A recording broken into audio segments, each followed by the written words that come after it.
8ஆம் தேதி நடைபெறுகின்ற சிங்கள மக்களுக்கான ஒரு தேர்தல், சிங்கள நாட்டுக்கான ஒரு தேர்தல். சிங்கள மக்கள் தங்களுடைய தலைவரை தேர்ந்தெடுப்பதற்கு ஒரு வாய்ப்பாக இந்த தேர்தலை பயன்படுத்துகிறார். கடந்த 60 ஆண்டுகளாக அரசியல் தீர்வு எதுவும் இல்லாமலே தமிழர்களுடைய எதிர்காலம் போய்கொண்டிருக்கின்ற பொழுது இந்த தேர்தலில் தமிழர்களுக்கு என்ன பங்களிப்பு இருக்க முடியும்? இந்த தேர்தலில் தமிழர்கள் பங்களிப்பதன் மூலம் எதையும் சாதிக்க முடியாது. தேர்தலில் வேட்பாளராக நிற்கின்ற எந்த ஒரு வேட்பாளரும் தமிழருடைய அரசியல் எதிர்காலத்தை பற்றி எந்த விதமான குறிப்பையும் சொல்லவில்லை. சிறப்பாக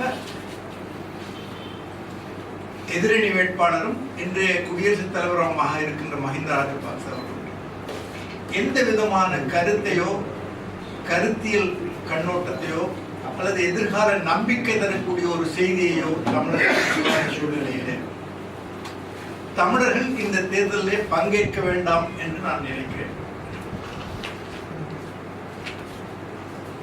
ஈழத்தமிழருடைய எதிர்காலம் சிங்களவரோடு பின்னி பிணைந்ததா இல்லையா என்பதை சிங்களவர்கள் தான் தீர்மானிக்க வேண்டும். இந்த தேர்தல் அவர்களுக்கு ஒரு வாய்ப்பாக இருந்தது.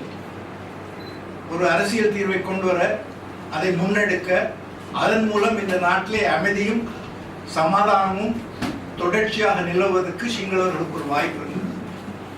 தந்தை செல்வநாயகம் அவர்கள் திரும்ப திரும்ப சொல்லியிருக்கிறார்கள், சிங்கள மக்கள் தொடர்ச்சியாக தமிழர்களுக்கு எதிரான எவர் தீவிரமான நிலைப்பாட்டை எடுக்க முடியுமோ அவர்களைத்தான் தேர்வு செய்கிறார்கள்.